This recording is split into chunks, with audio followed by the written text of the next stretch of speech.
Salut à tous, première vidéo pour cette série intitulée Apprendre le langage C. Alors qu'est-ce que ça va être? Tout au long de plusieurs vidéos, vous allez apprendre graduellement à coder dans ce langage. Alors le langage C, rapidement, c'est un langage impératif. C'est la base de tous les langages quasiment. Si vous connaissez bien le C, vous n'aurez pas de mal à apprendre d'autres langages comme le Java ou le PHP. Et c'est un langage extrêmement puissant puisqu'il a la particularité de pouvoir manipuler très facilement la mémoire. On verra ça dans une prochaine vidéo avec les pointeurs. Euh, L'historique du C, on s'en fout parce que ça n'intéresse personne.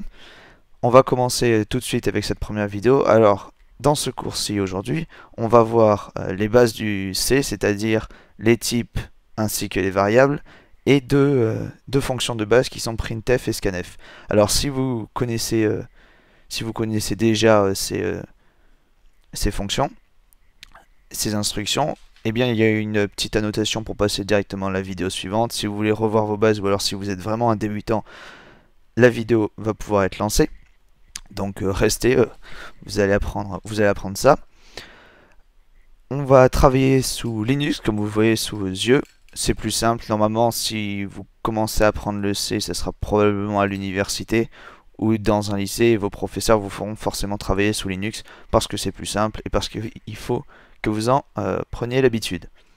Si vous êtes sous Windows, je vous conseille quand même CodeBlocks euh, parce que c'est un logiciel très simple, c'est le plus répandu afin de coder en C et il a un compilateur intégré ainsi qu'un debugger. Alors, on va commencer tout de suite. Ah oui, et pour les Mac, j'en sais rien, j'en possède pas, donc on s'en fiche aussi. Alors, on va commencer tout de suite. Donc, vous ouvrez votre terminal et vous allez créer un fichier .c. Donc, c'est très simple pour ce faire. On va utiliser l'éditeur de texte gedit. Donc, vous êtes tapé gedit comme ceci. Le nom de votre fichier .c. Donc, on va l'appeler test.c ici. Et à la fin, un petit épéaluette pour pouvoir travailler dans le terminal par la suite. Donc, on a notre fenêtre gedit qui s'ouvre. Alors, la première chose à faire et dont vous devez prendre absolument l'habitude, c'est d'inclure les bibliothèques de base. Donc il y a deux bibliothèques que vous devrez intégrer systématiquement au début de votre programme, donc tout en haut, avant la fonction main, avant la déclaration des fonctions, etc. etc. C'est la bibliothèque stdio et les bibliothèques stdio. Alors comment on inclut une bibliothèque? C'est très simple, le prototype c'est dièse, include attaché, en minuscule, et à côté entre crochets, la bibliothèque .h. Donc on fait pour stdio c'est dièse, include, entre cochers, stdio.h, et à côté, enfin, un retour à la ligne, vous incluez la bibliothèque stdlib de la même manière, comme ceci. Voilà, ça c'est les deux bibliothèques de base, il faut absolument que vous les intégrez au début de chacun de vos programmes.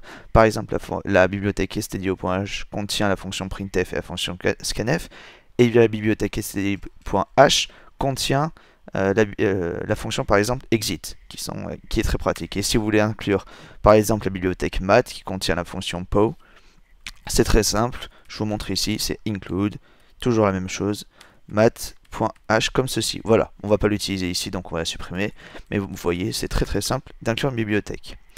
À présent, on va créer la fonction principale de votre programme qui est main.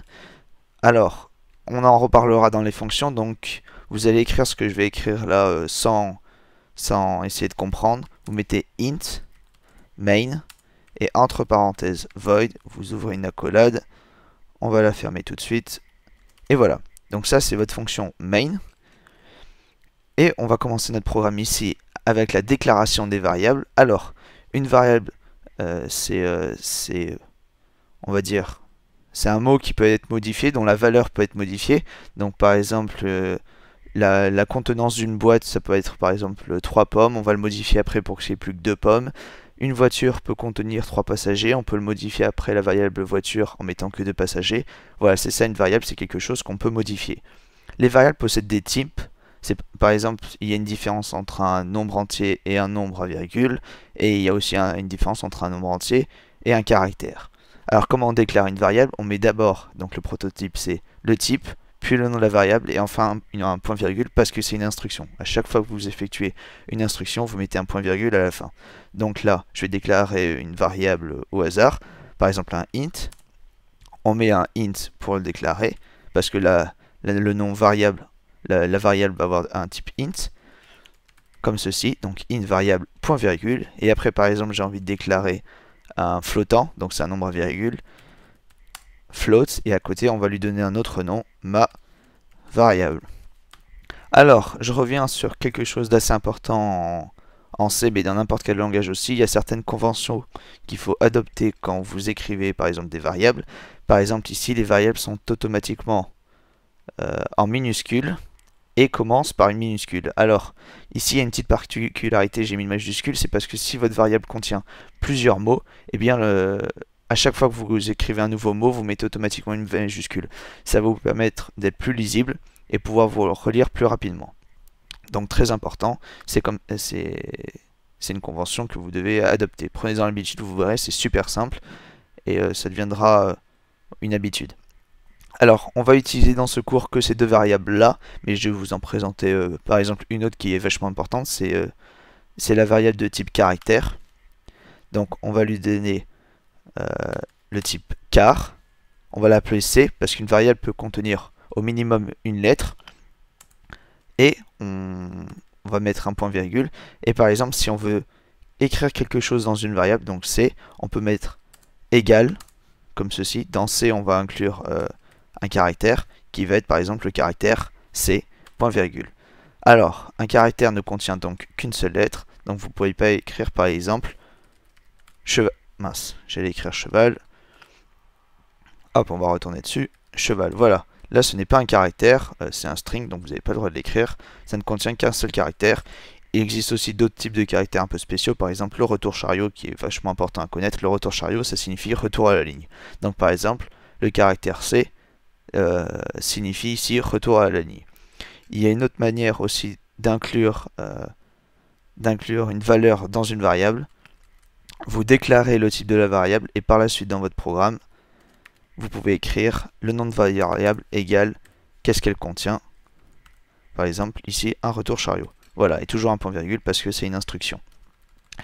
Voilà, donc ça, c'est les variables.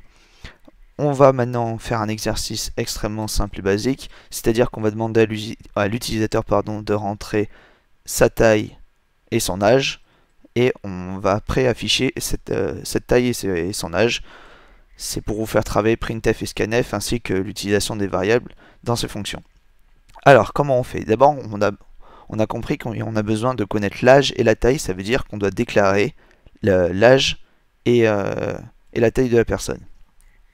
Donc, l'âge va être un int, donc on va mettre int âge, point virgule, et ici on va écrire la taille qui est un float, taille. Alors, si on avait par exemple la taille qu'on voulait exprimer en centimètres, on aurait pu l'écrire non pas en écrivant un nouveau int comme ceci, mais on aurait pu faire comme ceci. Donc après int âge, on met virgule taille. Donc ça nous aurait permis juste d'économiser une ligne. Mais ici, on va demander la taille en mètres. Donc, par exemple, moi je mesure à 1,72 m, donc on doit écrire 1,72 m, et donc c'est un flottant. On va demander à l'utilisateur de rentrer sa taille. Donc on va afficher sur le terminal, on va commencer par l'âge, rentrer votre âge. Donc vous écrivez rentrer votre âge. Donc là, je viens de vous montrer la fonction qui permet d'afficher quelque chose à l'écran, c'est la fonction printf. Donc le prototype c'est printf entre parenthèses ce que vous voulez afficher dedans entre guillemets. On va voir pour la fin qu'il y a une petite particularité à printf. Et après, on va demander à l'utilisateur de rentrer une valeur dans la machine, dans le programme. Et pour cela, on va utiliser la fonction scanf. Donc je résume, printf c'est afficher une valeur et scanf c'est rentrer une valeur. Donc scanf, par exemple, le printf c'est output et un scanf c'est un input, si vous voulez faire plus simple. Donc scanf entre guillemets pourcentage d, virgule, éperluette âge. Voilà. Alors, je reviens rapidement sur scanf parce que vous voyez une petite particularité. Donc, scanf signifie rentrer une valeur. Ici, je mets pourcentage d parce que la valeur qui est attendue, c'est un int. Donc, on met pourcentage, la clé du type attendu. C'est un int, donc on met un d. Et à côté, on veut que ce int qui est attendu il soit stocké dans une variable définie, et c'est la variable âge. Alors j'écris pas âge comme ça, je mets un éperluette âge parce que c'est la valeur de la variable qu'on veut rentrer et non pas son adresse. On verra ça plus en détail quand on étudiera les pointeurs. Donc là, si je résume, on affiche à l'écran rentrer votre âge, et juste après on demande à l'utilisateur de rentrer une valeur qui est un int et à stocker dans la variable âge. Je reviens rapidement sur le scanf. Vous n'avez pas le droit d'écrire dans un scanf par exemple ceci. Voilà, ça c'est interdit, ça ne marchera pas, ça vous renverra une erreur. Donc dans le scanf ne contient que un pourcentage, donc le pourcentage, puis la clé du type attendu. Et vous n'avez pas le droit non plus de mettre un espace avant, ça va créer des petites erreurs. Donc faites très attention dans votre scanf, c'est entre guillemets pourcentage et la clé du type attendu. Donc maintenant, je vous laisse réfléchir 2 petites minutes, j'espère que je ne vais pas trop vite. 2 petites minutes sur qu'est-ce que je dois faire pour afficher pour rentrer la taille. Donc mettez sur pause la vidéo si vous voulez. Voilà. Donc maintenant, on va afficher, on va demander à l'utilisateur de rentrer sa taille. Donc printf, c'est la même chose. Rentrez votre taille comme ceci.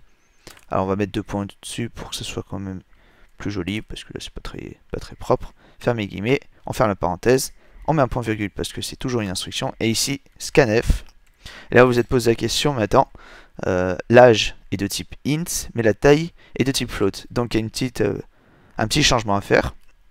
C'est pourcentage, et ici au lieu de mettre un D, vous mettez un F, ça veut dire qu'on attend un float de type float, et ici, évidemment, ce float qu'on attend, on veut le stocker dans une variable, donc on met tout simplement éperluette taille. Voilà, c'est aussi simple que ça.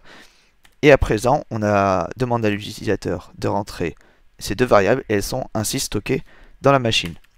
Maintenant, par exemple, si on veut les afficher, ces variables, donc ça va être la dernière instruction de notre programme, on veut afficher voici votre âge et voici votre taille. Donc on va faire un petit printf, comme ceci, on ouvre les guillemets, on dit votre âge est, donc ici, qu'est-ce qu'on attend? La variable âge de type int, donc on écrit le type, on va mettre à la fin qu'il a donc x années, et votre taille est, donc ici on attend un float, donc on met pourcentage f, mètre. Comme vous le voyez aussi, faites très attention à ne pas mettre d'accent dans vos variables ou dans les phrases. Je ne mets aucun accent, c'est aussi ça peut vous renvoyer des erreurs si vous en utilisez dans la déclaration de vos fonctions ou dans vos variables. Donc ne mettez aucun accent quand vous êtes sur C. Donc comme vous l'avez vu, on a demandé à l'utilisateur de rentrer son âge et sa taille, et ici on va les afficher. Donc dans l'ordre, faites très attention.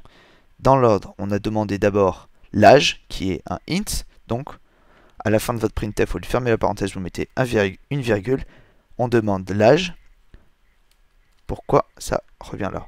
On demande l'âge comme ceci. Et on sait qu'à la fin, on demande la taille. Donc, on met virgule, la taille, comme ceci. Alors, j'ai fait une faute. Taille comme ceci. On ferme la parenthèse et là, on met un point virgule. Alors, pour que ça soit plus propre, on va mettre un retour chariot juste ici.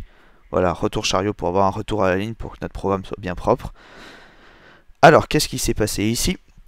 C'est qu'on affiche à l'écran votre âge est pourcentage D. Ça va chercher donc un type int qui est à la fin, qui est la variable âge. Donc ça va afficher l'âge à la place du pourcentage D. Année, an, et votre oh, j'ai oublié taille. Voilà. Et votre taille est, donc on attend un flottant, on va le chercher à la fin, et c'est la taille. Petite chose que je tiens à préciser, faites très attention, l'ordre dans lequel vous mettez les pourcentages avec la clé du type attendu doit être le même que les variables que vous mettez à la fin. Par exemple, on a commencé par pourcentage D qui correspond à l'âge, alors je mets l'âge en premier après la fermeture des guillemets. C'est hyper important, sinon ça va vous envoyer des erreurs. Et faites très attention ici à ne pas mettre par exemple un float, ça vous enverra aussi une erreur parce que la variable qui est attendue c'est âge, et on a écrit quelques lignes plus tôt que âge est de type int. Je crois que vous avez tout suivi. Et à la fin, pour boucler notre programme, vous mettez un return 0. Return 0, ça signifie le programme est terminé, tout s'est bien passé, tu peux l'arrêter. C'est tout. Et voilà, on a fini notre programme en théorie. Donc, je vais sauvegarder. Donc, vous sauvegardez votre programme avant de le tester. on va aller sur notre terminal et ici on va compiler notre programme et l'exécuter pour le tester et voir s'il marche. Alors, compiler un programme sous Linux, c'est très simple. Vous faites gcc-o, ici le nom de votre exécutable, on va l'appeler test, et après, vous mettez le fichier .c, donc ici test.c. Si on fait entrer, normalement, s'il n'y a pas d'erreur, ça ne va afficher aucune erreur, ça va s'exécuter correctement. Et pour exécuter notre exécutable, c'est tout simple, vous faites /, le nom de votre exécutable, entrée, et ici, ça nous affiche, donc, rentrez votre âge, donc, je vais rentrer mon âge qui est 20 ans, rentrez votre taille, donc, j'ai dit 1m72, donc, petite particularité, je fais une aparté, quand vous rentrez des nombres décimaux, faites très attention à ne pas mettre une virgule, mais rentrez bien un point. Voilà, là aussi ça vous renverra une erreur, donc faites très attention. Point et pas virgule quand on utilise des nombres décimaux. Là vous faites entrer, et donc là notre programme affiche votre âge est 20 ans et votre taille est 1m72. Le programme s'est correctement exécuté, on retourne à notre ligne de commande, et si on en a envie, on peut le réexécuter. Donc je vais réexécuter, vous allez voir que les variables vont changer. Donc rentrez votre âge, on va dire que j'ai vieilli, et avec le temps j'ai rapetissé. Voilà, et ça m'affiche maintenant, votre âge est 56 ans et votre taille est 1m52. Voilà, c'est tout bête. Une petite chose avant de boucler ce cours. Si par exemple je veux modifier quelque chose, donc par exemple au lieu de âge, j'écris directement, enfin d'écrire votre âge, j'écris directement âge est, etc., etc. Vous devez sauvegarder. Puis quand vous retournez dans votre terminal, vous devez recompiler votre programme. Vous ne pouvez pas l'exécuter directement parce qu'il y a des modifications qui ont été effectuées. Donc recompilez-le. Et quand vous allez l'exécuter, hop, on va mettre des valeurs au hasard. Hop, hop. Voilà. Donc vous voyez qu'ici il y a eu la modification, c'est plus votre âge, c'est âge directement. Voilà. Je pense qu'on a fait le tour sur les types, les variables et enfin pour un début, hein. On a fait vraiment le tour pour vous expliquer bien comment on fait les variables, les types, printf et scanf. Vous avez vu, c'est extrêmement facile. Normalement, vous avez réussi à faire votre premier programme. Je vous ai expliqué donc que les types de ces variables ne sont pas uniques, hein. Il n'y a pas que int et float, par exemple, il y a char, il y a aussi long, il y a aussi, enfin il y en a plein d'autres. Il y a même des types, on verra plus tard aussi dans une prochaine vidéo, il y a des types que vous pouvez créer vous-même. Vous verrez, c'est très amusant et ça permet de faire de bons petits algorithmes. Alors, je vais revenir sur une petite chose. On a parlé beaucoup de variables depuis le début de la vidéo, mais il y a une chose dont on n'a pas parlé, c'est les constantes. Alors, on n'utilise pas énormément les constantes, mais je vais quand même vous dire comment on les crée, parce que vous en aurez forcément besoin un jour ou l'autre. Donc une constante, c'est très simple. Pour en créer une, vous allez après vos include, donc toujours avant la fonction main, vous faites dièse, define en minuscule comme ceci, le nom de votre constante, donc on va l'appeler pomme, voilà, on l'appelle pomme parce qu'on a envie, et ici la valeur que vous attribuez à cette constante, par exemple, on va appeler 90. Pomme ne pourra jamais être modifiée dans la suite de votre programme. Vous avez vu aussi que j'ai commencé par une majuscule, donc les constantes sont tout le temps écrites en majuscule, ça permet de les différencier des variables. Donc la constante pomme vaut 90, elle ne pourra jamais être modifiée, mais vous pouvez l'utiliser, on le verra dans un while, dans un for, ou etc. etc. Donc ça, c'est les constantes. Et on va ajouter une toute petite dernière chose, même si ça commence vraiment à faire beaucoup d'informations à ingurgiter, je sais. C'est quelque chose dont vous aurez tout le temps besoin, c'est les commentaires. Alors, aussi comme d'autres langages, un commentaire c'est très simple à faire. Vous faites 2/ et le nom de votre commentaire. Et voilà, et ce commentaire ne sera jamais pris en compte dans la suite de votre programme. Et voilà, je pense qu'on a fait le tour. Donc on a vu tout ce qu'il fallait. Je vais fermer ce programme. Oui, on va sauver au cas où. Alors, c'est la fin du cours. Donc j'espère qu'il vous a plu. Si vous avez des remarques, il y a l'espace commentaire. Donc vous pouvez ajouter aussi un petit like si vous avez apprécié la qualité de ce cours. Vous avez une vidéo pour un lien vers la vidéo suivante qui s'affiche à l'écran. Et voilà, c'est la fin de la vidéo. Merci.